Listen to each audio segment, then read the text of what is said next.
So one of the founders of Black Lives Matter decided to purchase $1 million and some home because of the result of her being such under the oppression of racism and bigotry and hatred. And not only that, decides to move into a white residential neighborhood. I'm sorry, I don't mean to get ignorant here, but that's got to be one of the biggest farces that I've probably seen so far this year in regards to Black Lives Matter. But before I get into my opinion about this, because I'm going to make it short because I really feel that this video is a waste of time, but a couple of people have asked me to address it, so I'm going to address it. But I've got two questions that I like to ask anybody that is going to listen to this video, okay? There are two questions that really, for some reason, people have a difficult time answering. The first question is this.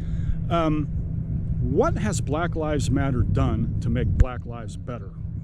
That's the first question. And you can post your comment down below. I'm not going to erase it. I don't even know if I'm going to read it. It really doesn't matter, because I know that this is such a sensitive subject for certain people. The second question is this, okay? And this one is where I like to get people all the time, especially ones who think that America is such a bad place to live. And this is a very basic question. Show me a nation, past or present, specifically present right now, show me a nation that is run by black people where they have it better in that nation than black people do here in America. Can you show me that nation? I'll let you answer that on your own volition. Comment down below.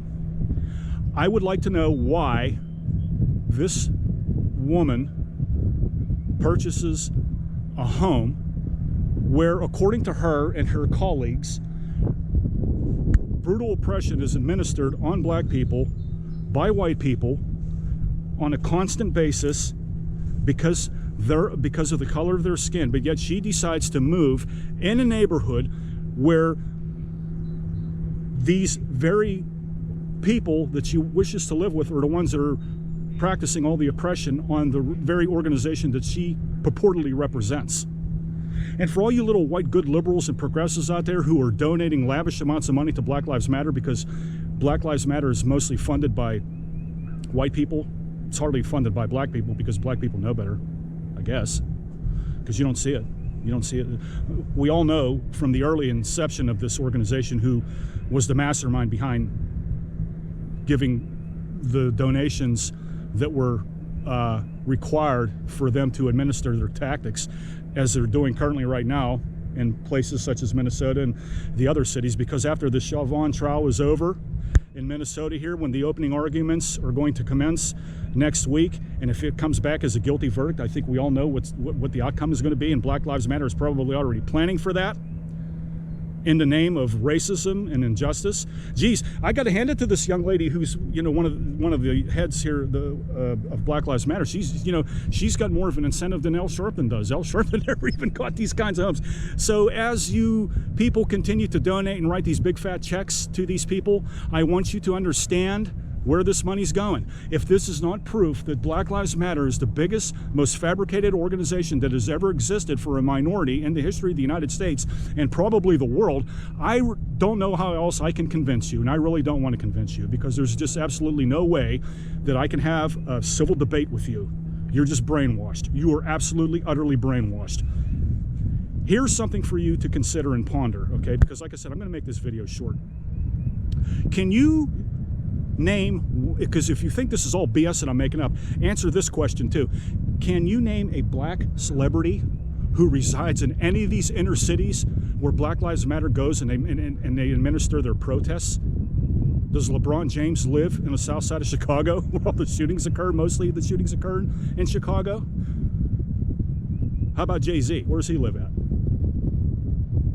How about Will Smith, who's recently boycotted his movie because of the Georgia voting laws?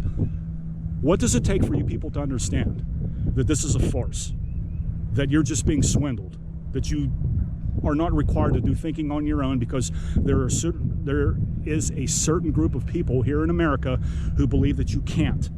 The fact of the matter is, I live in a very nice town here where I reside, and there's a lot of black people in this town who live in a better home than I do. They live in a better home than I do because they have more education than I do, they probably have more skills than I do, and they work smarter than I do.